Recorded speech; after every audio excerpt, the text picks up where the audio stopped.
அருகே இருப்பதனால் இரவுக்கு தெரியாத பகலுக்கு புரியாத பொழுதொன்று நீ காட்டினாய்.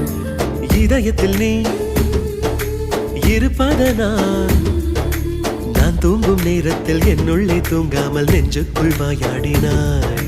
கண்ணாடி நீ கடிகாரம் நான் உன்னுள்ளே ஓடோடி வாழ்வே. காதல் எனும் கடுதாசி நீ என்றென்றும் அன்புடன் நான்